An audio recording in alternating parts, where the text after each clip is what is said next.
문재인 대통령께서는 취임식 말씀을 통해 나라를 나라답게 만들겠다고 하셨습니다. 이러한 기조는 외교 안보 분야에서도 마찬가지라고 생각합니다. 당당하면서도 국익을 중심으로 한 협력 외교를 통해 강하고 평화로운 대한민국을 만들어가기 위해 제 최선의 노력을 다하고자 합니다. 온 국민의 관심과 이목이 지금 집중이 되어 있습니다. 청문회는 장관 후보자에 대한 장관으로서의 업무 능력과 자질을 검증하고 도덕성 시비에 대한 의혹을 해소시키는 그런 자리인데, 지금 외교부 관리들이 너무 많이 나와서 있어요. 지금 후보자에 대한 능력과 자질, 도덕성 검증을 하는 이 시험 보는 시험장입니다. 시험장에 마치 사전 들고 와서 시험 보는 그런 격이 돼가지고, 이래가지고 무슨 장관에 대한 후보자에 대한 검증을 공정하고 엄정하게 할 것이라고 국민이 평가를 하겠습니까? 이러기 때문에 이게 지금 인사청문회에 대한 존속 여부에 대한 의견이 분분하고, 이 형식적인 이런 검증을 할 바에 인사청문을 뭐하러 하느냐, 이런 국민적 기량이 굉장히 커집니다. 그래서 원래 강경화 후보자님은 능력과 자질이 출중하다고 이미 언론에서 보도가 되어 있는데, 시험장에 사전이 필요 없어요. 사전 가져가서 시험 봐도 안 되고. 그렇기 때문에 최소한의 청문 보조 인력을 제외하고는 나머지 분들은 외교부에 돌아가서 직무를 수행하도록 해야지, 이게 지금 국민들이 볼 때에도 이 청문회를 어떻게 평가를 하겠습니까? 위원장님께서 적절한 조치가 좀 있어야 된다고 생각합니다. 예, 다음 이태규 의원님 의사진행 발언해 주시기 바랍니다. 네, 금방 존경하는 박주선 위원님 말씀대로 청문 지원팀 실무 인력을 뺀 전 외교부 직원들은 즉시 퇴장해서 본연의 직무를 수행하는 것이 맞다고 봅니다. 이 부분에 대해서는 위원님께서 명확하게 조치해 주시고, 저는 그 후보자가 제출한 자료를 토대로 증여세 탈루라든지 또 건강보험법 위반이라든지 또 말바꾸기라든지 여러 부분에 대해서 제가 문제 제기를 한 바가 있습니다. 그래서 이 부분에 대해서 후보자께서 그대로 인정하시고 재발 방지나 이런 부분들에 대해서 말씀을 하셨으면 됐을 텐데, 외교부를 통해서 주로 그 문제 제기에 대해서 법적으로 하자가 없다, 아무런 문제가 없다, 뭐 이런 식으로 해명을 하시고 반박을 하시기 때문에 오늘 이 자리를 통해서 사실관계를 확인을 하고자 합니다. 일단 후보자와 후보자 가족 실정법 위반 사항에 대해서 제가 후보자한테 받은 자료에 근거해서만 5가지 정도의 지적사항이 나왔습니다. 아마 역대 고위공직자 장관 후보자 중에서 이렇게 실정법 위반에 대한 논란이 있어도 후보는 굉장히 찾기 어렵지 않았나, 이렇게 생각이 듭니다. 그 부분에 대해서 어떻게 생각하세요? 네, 존경하는 이태규 의원님 지적에 대해서 그 위장 전입 문제, 그리고 세금 체납 문제에 대해서는 저희가 깊이 반성하고 사과를 드립니다. 그렇지만 나머지 부분, 부동산 투기라든가 뭐 논문 표절 문제라든가 이것은 전혀 사실이 아니라는 점을 말씀드리고 싶습니다. 부동산 투기나 논문 표절은 제가 말씀드린 적 없고요. 그러면 제가 일단 위장 전입에 대해서 조금 질문을 드려보겠습니다. 그 정동 아파트로 위장 전입할 적에 전입 신고를 어떻게 하셨습니까? 제가 조금 도움 말씀을 드릴게요. 그 후보자께서 거기 위장 전입해서 전입 신고를 동사무소에 하셨을 때 그 당시에 주민등록법 시행령에 따르면 그 전입 신고서의 전입지 세대주와 전 거주지 세대주의 확인을 받도록 되어 있습니다. 그러니까 그때 전입지에, 그러니까 정동 아파트의 세대주에 이름을 누구로 쓰셨습니까? 의원님, 이게 17년 전의 일이고 제가 그 17년의 대부분은 외국에서 생활을 한 관계로 그 당시에 그 기억이 굉장히 흐립니다. 그래서 제가 기억을 못하는 부분에 대해서는 좀 굉장히 죄송스럽게 생각합니다. 다만 제가 그 상황을 다시 회상을 했을 때 기억이 나는 게 저희 은사님께 의논드린 부분. 그다음에 그 은사님이 누구신가요? 이 아파트의 전세권자인 심치선 씨 맞습니까? 아닙니다. 저는 그러면 어쨌든 그 신고를 하셨기에 누구라고 썼을 겁니다. 왜냐하면 그 후보자와 후보자의 장녀께서 여기에 위장전입을 하신 다음에 한 달 후에 다시 후보자의 배우자와 나머지 가족들이 또 위장전입을 이쪽으로 합니다. 그렇기 때문에 두 차례에 걸쳐서 한 달 간격으로 전입신고를 해야 되기 때문에 전입신고서에 누가 여기에 전세권자나 이 세대를 관리하는 자가 누구인지 그거를 제가 볼 때는 후보자와 후보자 배우자께서는 알고 계셨을 거라고 생각이 들거든요. 이거를 모른다면, 왜냐면 이때 전입신고서에 세대주를 명기하지 않으면 전입신고가 안 되게끔 돼 있습니다. 그러니까 17년이라서 모르겠다. 그러면 누가 사는지 소유주가 누군지 전혀 몰랐다. 그러면 후보자께서는 여기가 친척집이라고 또 말씀을 하셨어요. 그죠? 친척집은 아닙니다. 왜? 전입신고를 당신께서 하셨기 때문에. 그럼 후보자 배우자께서는 모르고 친척집이라고 말씀하신 게 아니고 허위로 거짓말로 친척집이라고 말씀을 하신 겁니다. 이 부분에 대해서 어떻게 생각하세요?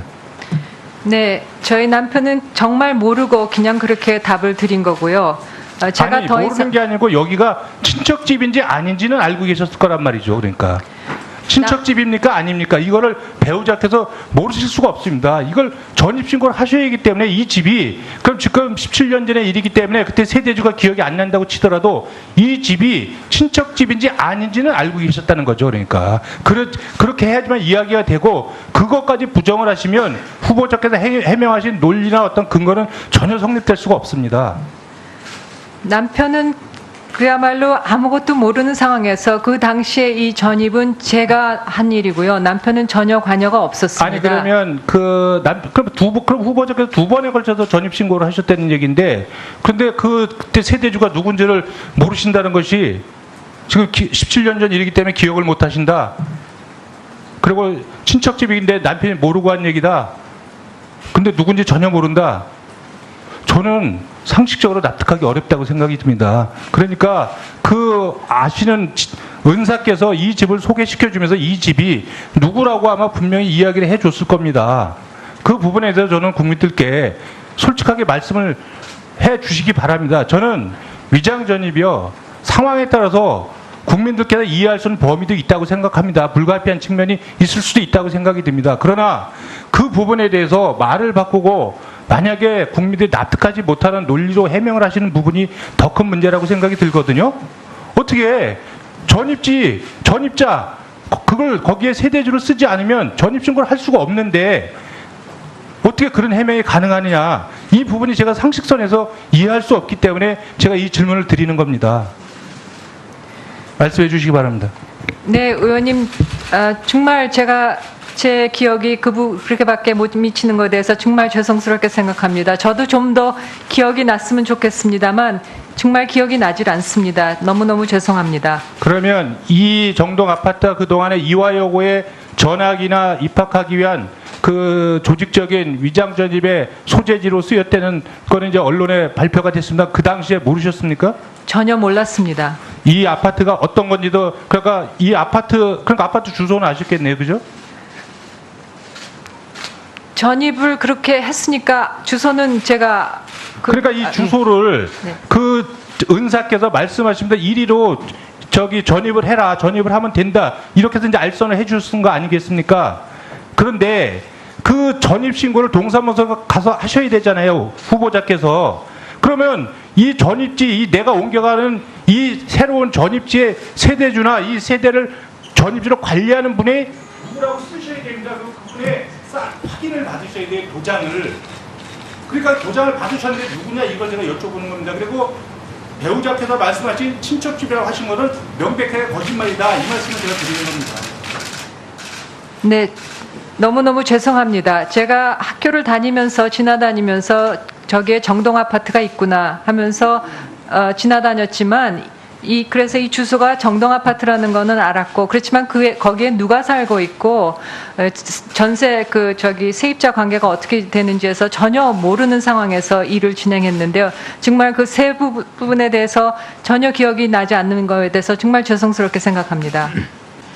우리 후보자님, 저는 후보자님이 내무장관 후보로 발표가 됐을 때 굉장히 환영을 하고 좀 기대를 하고 잘된 인사를 했구나 하는 생각을 가졌습니다. 근데 지금 여러 가지 갖가지 의혹이 제기되고 그러니까 개인적으로 좀 많이 안타까운 생각을 가지고 있는데, 이 국회에서의 공직 후보자에 대한 청문회의 목적은 공직 후보자의 능력과 자질을 검증해서 고위 공직자로서의 자격이 있느냐 하는 점과 공직자의 도덕성을 확인해 가지고 공직자에 대한 신뢰, 공직풍토의 신뢰 제고, 또 그리고 이 일반 국민에 대해서는 준법 정신을 함양하는 계기로 삼는데 그 목적이 있다고 평가를 합니다. 그렇게 동의하십니까? 네, 동의합니다. 네, 그렇다면 이런 인사청문회의 목적을 놓고 볼 때 양심적으로 후보자가 판단하고 답변해 주시길 바라는데, 각가지 제기된 의혹과 관련해서 뭐 해명 다시 물어보고 있습니다만, 본인은 외교부 장관으로서의 적격한 지위에 있다고 생각하는 것인지 견해를 좀 묻고 싶네요. 네, 존경하는 박주선 의원님 말씀 깊이 새겨들었습니다. 제가 그 위장 전입 문제와 관련해서는 정말 그냥 딸아이의 엄마로서 별 생각 없이 한 일이 이렇게 국민들한테 크게 우려를 드린 상황이 되었고, 그 부분에 있어서 당시 정말 생각을 잘못했다. 그리고 그 소명하는 과정에 있어서 정말 부족함이 많았다. 그리고 아직도 부족함이 있다 하는 것을 저도 계속 느끼고 있습니다만, 제가 기억이 거기밖에 닿지 않기 때문에 정말 더 이상 드릴 말씀이 없는 거에 대해서 정말 송구스럽게 생각합니다. 그래서 그 부분을 포함해서 그리고 제가 그런 어떤 저의 그런 도덕성의 그런 어떤 문제가 되는 부분을 포함해서 오늘 제가 답변 드리는 모든 것을 종합해서 판단해 주시기를 바랍니다. 문재인 대통령은 이 사드 문제와 관련해서 처음에는 사드 부대 설치를 반대를 하다가 또 국회 비준을 요구하다가 이제 또 후보 시절에는 차기 정부로 사드 문제의 결정을 넘겨라. 넘기면 이 문제를 외교적으로 해결할 보관을 가지고 있다. 이렇게 이야기를 하셨습니다. 근데 사드 문제를 외교적으로 해결할 보관이 뭔지에 대해서 문재인 대통령과 대화를 했거나 확인해 본 일이 있습니까? 아직 직접 뵙지 못하고 있습니다.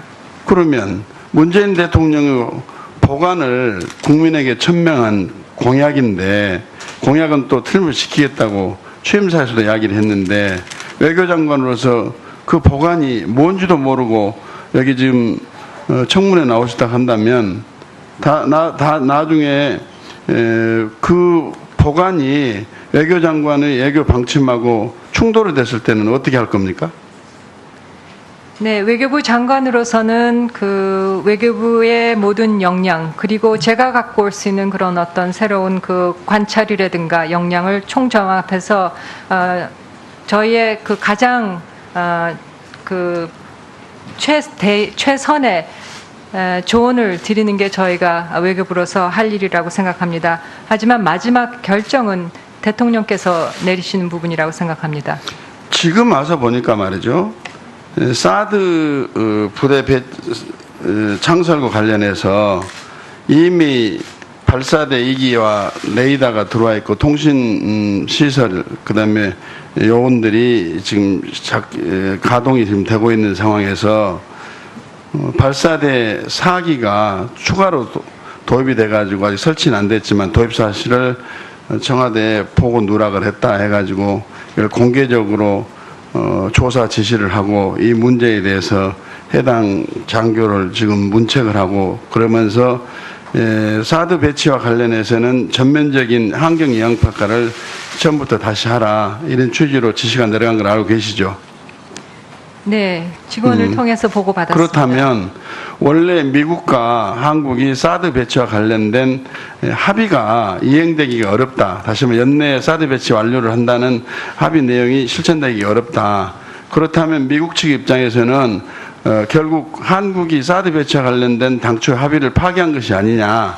그래가지고 그렇다면 한미 동맹 관계에 있는 한국이 미국과의 합의를 파기한 점에 대해서 동맹관계의 균열 내지는 손상에 대한 미국의 그 판단으로 우리 한미 관계가 악화되거나 어떤 나쁜 영향을 받을 가능성이 있고, 중국에서는 사드 배치를 반대를 하고 있는 입장이기 때문에 문재인 대통령이 절차적인 정당성 확보를 통해 가지고 결국은 사드 배치를 하지 않을 것이라는 큰 기대를 갖게 해가지고 결국은 이 사드 배치가 되게 되면 중국 입장에서는 본래 중국이 요구했던 내용이 관철되지 않기 때문에 실망이 더 커지라고 보는데, 이랬을 경우는 사드 배치와 관련된 한국의 입장이 굉장히 곤란하게 될 것이다, 이렇게 생각을 합니다.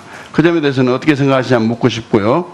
또 하나는 만일에 국회에서 사드 문제와 관련해 가지고 논의를 할 필요가 있다고 대통령께서 말씀하시고 아까 후보자도 말씀하셨는데, 국회에서 논의를 해가지고 사드 배치가 반대한 의견이 우세하거나 하면 어떻게 할 것이며 사드 배치의 운명은 어찌 되는 것이며, 국회에서 논의 방식이 비준 절차를 요구하는 것인지 구체적으로 어떤 방법으로 논의를 요구를 할 것인지 그 점에 대해서 답변을 좀 해주시기 바랍니다.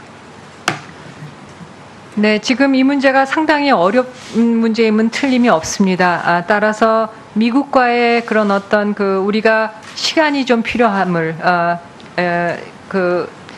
협의를 드리고 그렇게 협의를 하고 또 안보실장께서도 많은 협의를 하고 오신 걸로 알고 있습니다.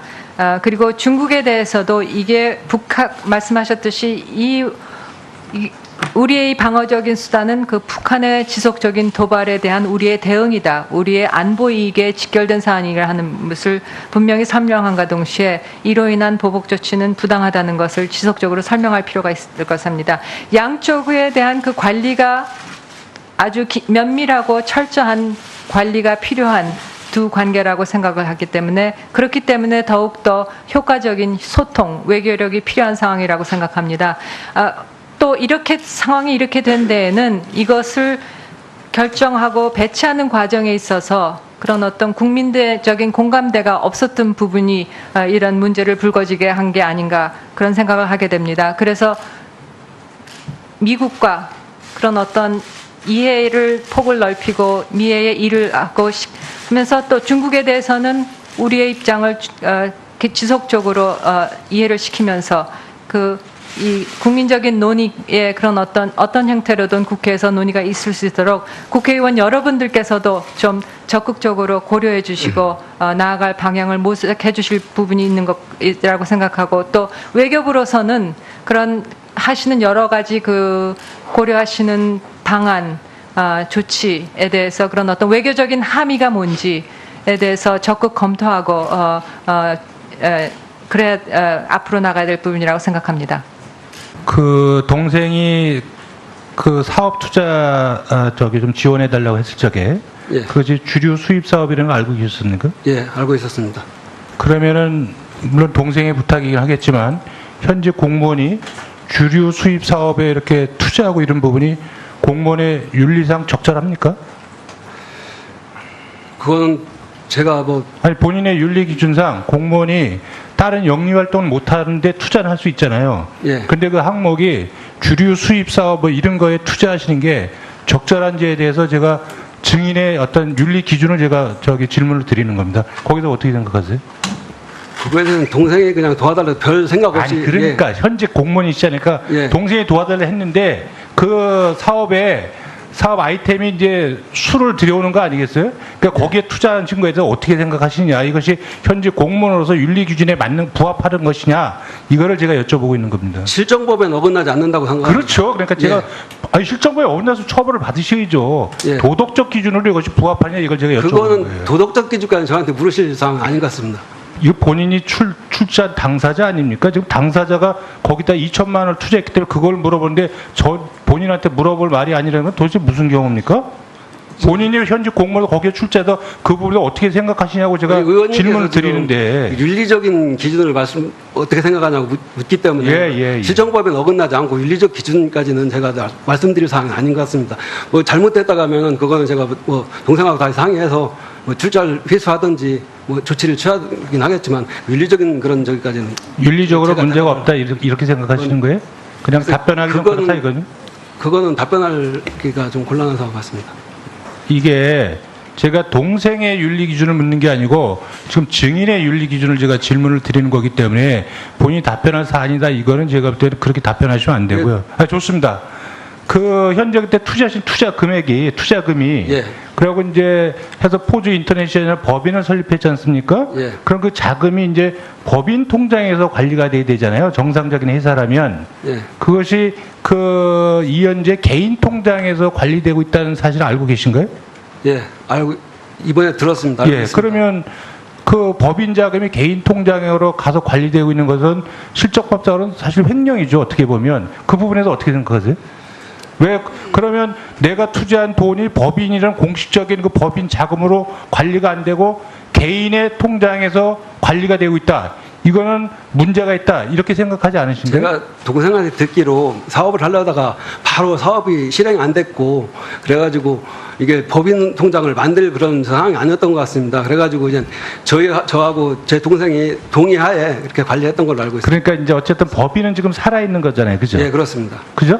예. 그러면 투자금은 당연히 상식적으로는 법인 통장에 가 있어야죠. 사업이 진행이 안 되더라도. 그죠? 그게 법적으로 맞는 거 아니겠습니까? 만약에 증인께서 사업을 하는데 이게 법인인데 물론 사업이 지연될 수도 있죠. 그렇다고 사업이 지연된다고 해서 그 법인에 투자한 그 자금을 개인이 따로 개인 통장으로 관리한다. 이것이 상식적으로 이해가 되십니까? 글쎄, 저 같은 경우에 제가 뭐 사업이라고 생각을 안 했기 때문에 그거에 대해서 구체적으로 생각을 안 해봤습니다. 그 포주 인터내셔널 설립하고 이후에 사업이 여태까지 진행이 안 되는 이유는 어디에 있다고 생각하십니까?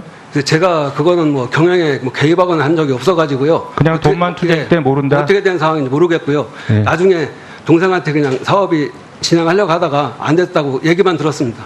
그래서 지금 법인의 소재지가 그 증인이 있는 논산에 있는 그 창고죠. 예, 그렇습니다. 그죠? 예. 그 창고는 이거를 일단 법인 사무실로 이렇게 하자고 동생이 제안했습니까?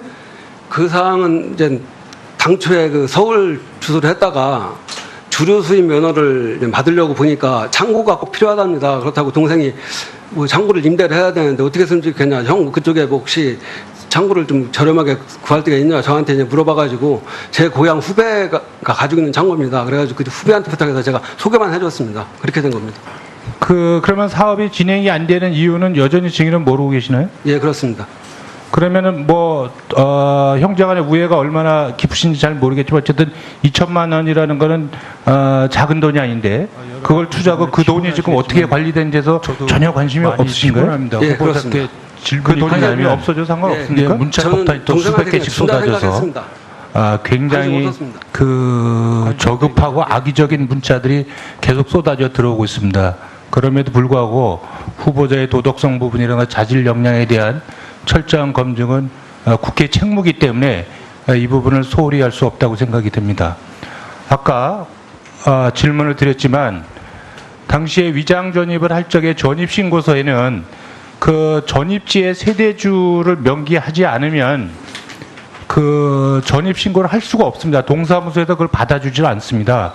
그렇기 때문에 제가 누구냐고 그거를 질문 드렸을 때 그것이 기억할 수 없다고 이렇게 말씀하셨는데 지금 이 위장 전입이 후보자와 후보자 따님뿐만이 아니라 배우자와 또 다른 따님들, 그러니까 일가족이 두 차례에 걸쳐서 다 위장 전입을 했단 말이에요. 그리고 은사가 이 주소를 이 정동 아파트를 알선해 줬다고 하는데 그럼에도 불구하고 여기에 이 아파트가 어떤지 누군지 전혀 모른다고 하는 부분이 상식적으로 국민들이 납득할 수 있겠는가? 납득할 수 있다고 생각하십니까?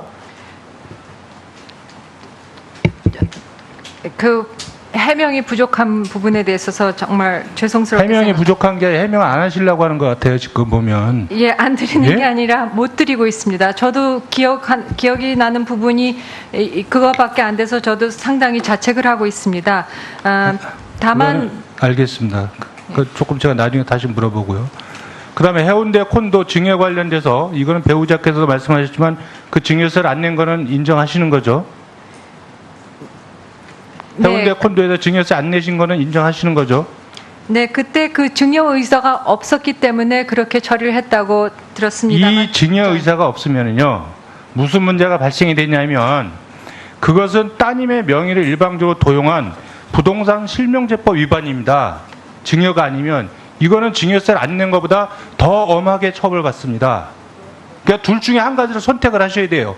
증여세를 안 낸 것인지 부동산 실명제법을 위반한 것인지 이 둘 중에 하나를 어느 것을 선택하셔야지 둘 다 피해 가실 수는 없는 겁니다. 근데 중요한 부분은 여기에 외교부 당국자나 이런 부분을 통해서 언론에 해명하는 거 보면 증여된 게 실제로 없기 때문에 마치 증여세를 내지 않아도 안 내도 된다 이런 식으로 해명하고 있어요. 이거야말로 제가 볼 때는 후보자가 법을 우습게 알고 법 질서를 훼손하는 이게 굉장히 중대한 문제입니다. 그리고 따님이 그 실질적으로 이익이 없기 때문에 증여받은 게 없다. 그 다시 아버님한테 돌려줬죠.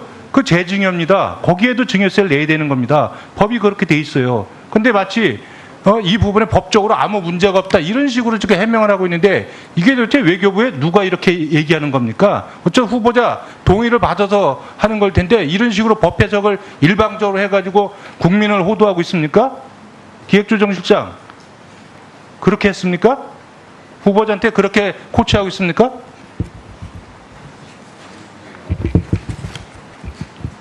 그렇게 코치하고 계시냐고요.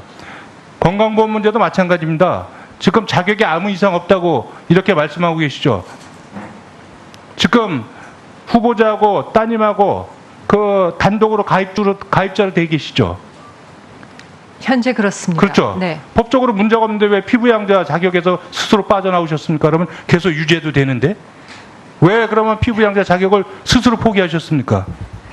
제가 남편이 거제도로 주소를 옮기고 나서는 제가 세대주로 되어 있습니다. 아니 그러니까 거기 계셔도 피부양자 자격을 계속해서 하실 수 있는데 법적으로 문제가 없으면 지금 후보자와 후보자 따님은요 건강보호법 제10조 자격의 상실 시기 등 제1항에 따님은 그 1항 2호 국적을 잃은 날의 다음 날 그다음에 후보자께서는 제3호 국내에 거주하지 아니하게 된 날의 다음 날 여기에 해당되기 때문에 피부양자 자격이 없습니다. 그리고 이 부분은 국민건강보호법 제2조 제3항에서 다시 한번 똑같이 확인하고 있습니다.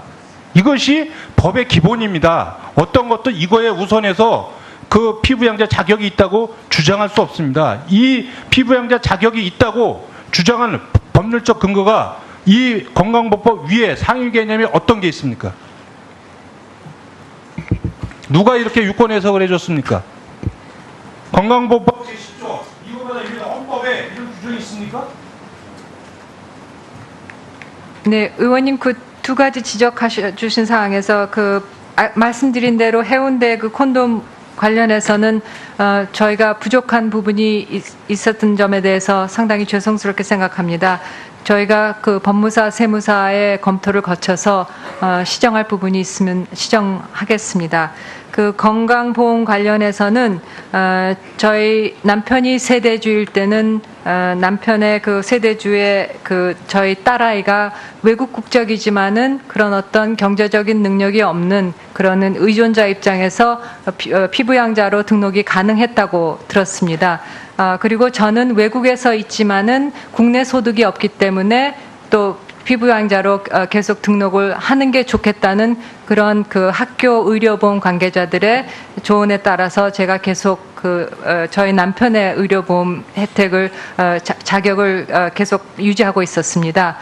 저희가 검토한 바에 의하면은 저희가 어긴 그런 어떤 법 규정은 건강보험 관련해서 없는 것으로 생각합니다만은 저희가 충분히 소명을 드리지 못한 부분에 대해서 죄송하게 생각합니다. 법률적으로 왜 문제가 없는지 정권 해석을 내려준 기관이 어딘지, 그 다음에 따님께서 말씀하신 그 부분은 건강보험 제109조의 그 외국인 특례 조항인데, 이거는 대한민국에 거주하는 외국인 근로자를 위한 그런 조항이지 국적을 포기하고 나서 다시 이걸 이용하라고 하는 맞는 법이 아닙니다. 그럼 명확하게 따님께서 예, 이태규 의원님 추가 질의 시간 드리도록 하겠습니다. 그때 질의해 주시기 바랍니다. 문재인 대통령께서는 취임식 말씀을 통해 나라를 나라답게 만들겠다고 하셨습니다. 이러한 기조는 외교 안보 분야에서도 마찬가지라고 생각합니다. 당당하면서도 국익을 중심으로 한 협력 외교를 통해 강하고 평화로운 대한민국을 만들어가기 위해 제 최선의 노력을 다하고자 합니다. 온 국민의 관심과 이목이 지금 집중이 되어 있습니다. 청문회는 장관 후보자에 대한 장관으로서의 업무 능력과 자질을 검증하고 도덕성 시비에 대한 의혹을 해소시키는 그런 자리인데, 지금 외교부 관리들이 너무 많이 나와서 있어요. 지금 후보자에 대한 능력과 자질, 도덕성 검증을 하는 이 시험 보는 시험장입니다. 시험장에 마치 사전 들고 와서 시험 보는 그런 격이 돼가지고, 이래가지고 무슨 장관에 대한 후보자에 대한 검증을 공정하고 엄정하게 할 것이라고 국민이 평가를 하겠습니까? 이러기 때문에 이게 지금 인사청문회에 대한 존속 여부에 대한 의견이 분분하고, 이 형식적인 이런 검증을 할 바에 인사청문을 뭐하러 하느냐, 이런 국민적 비난이 굉장히 커집니다. 그래서 원래 강경화 후보자님은 능력과 자질이 출중하다고 이미 언론에서 보도가 돼 있는데, 시험장에 사전이 필요 없어요. 사전 가져와서 시험 봐도 안 되고, 그렇기 때문에 최소한의 청문 보조 인력을 제외하고는 나머지 분들은 외교부에 돌아가서 직무를 수행하도록 해야지, 이게 지금 국민들이 볼 때에도 이 청문회를 어떻게 평가를 하겠습니까? 위원장님께서 적절한 조치가 좀 있어야 된다고 생각합니다. 예, 다음 이태규 의원님 의사진행 발언해 주시기 바랍니다.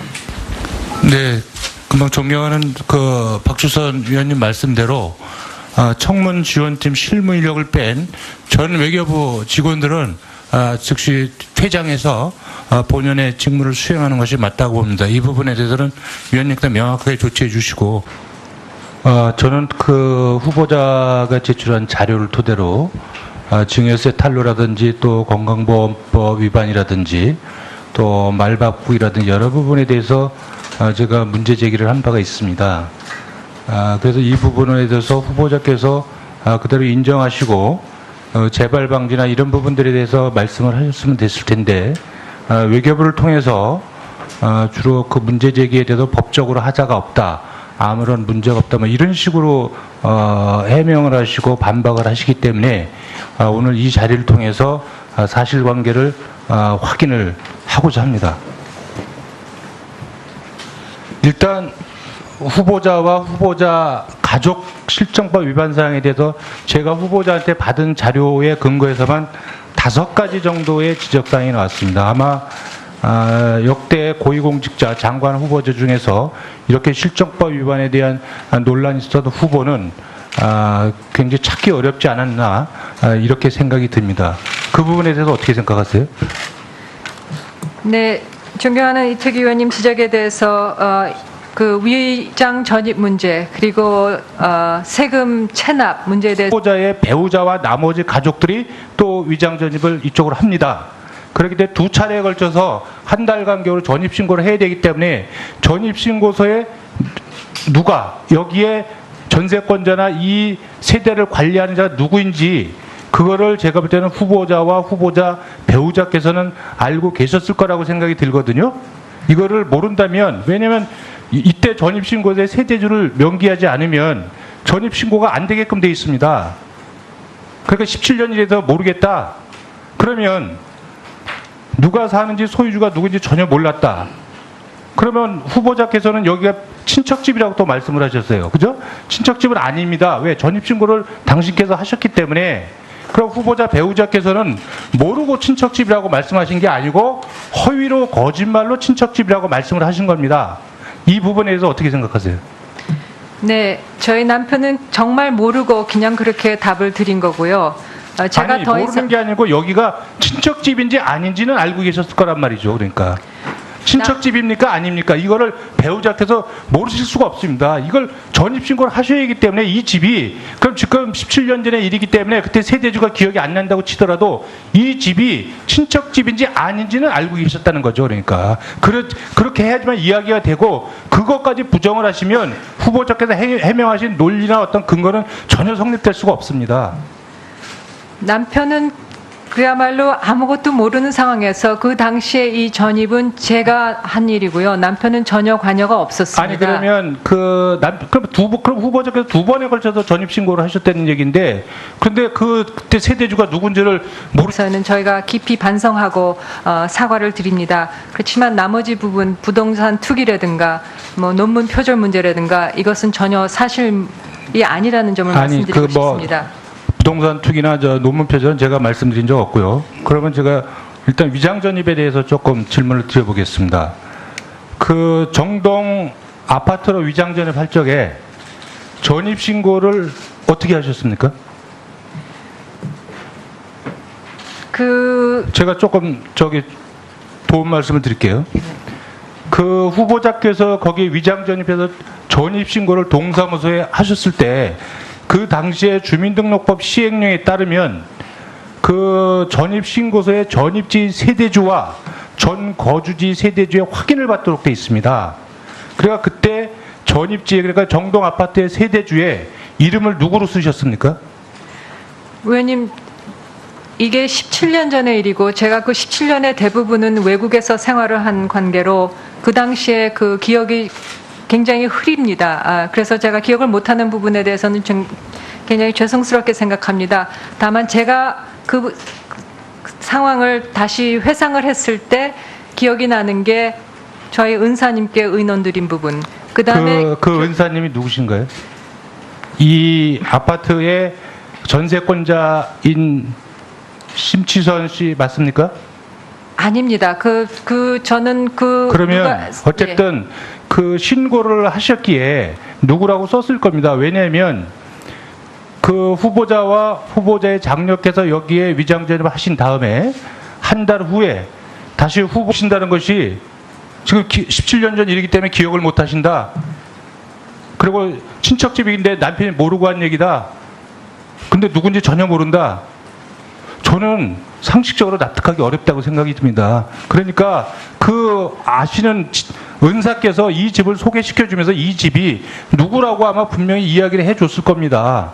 그 부분에 대해서 저는 국민들께 솔직하게 말씀을 해주시기 바랍니다. 저는 위장 전입이요 상황에 따라서 국민들께서 이해할 수 있는 범위도 있다고 생각합니다. 불가피한 측면이 있을 수도 있다고 생각이 듭니다. 그러나 그 부분에 대해서 말을 바꾸고 만약에 국민들이 납득하지 못하는 논리로 해명을 하시는 부분이 더 큰 문제라고 생각이 들거든요. 어떻게 전입자 그걸 거기에 세대주를 쓰지 않으면 전입신고를 할 수가 없는데 어떻게 그런 해명이 가능하느냐. 이 부분이 제가 상식선에서 이해할 수 없기 때문에 제가 이 질문을 드리는 겁니다. 말씀해 주시기 바랍니다.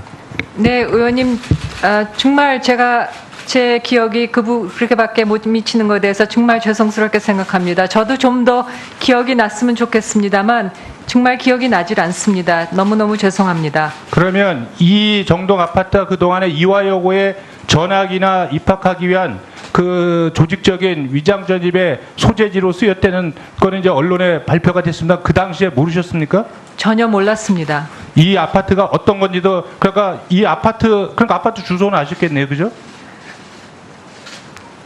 전입을 그렇게 했으니까 주소는 제가 그러니까 이 주소를 네. 그 은사께서 말씀하십니다. 이리로 전입을 해라. 전입을 하면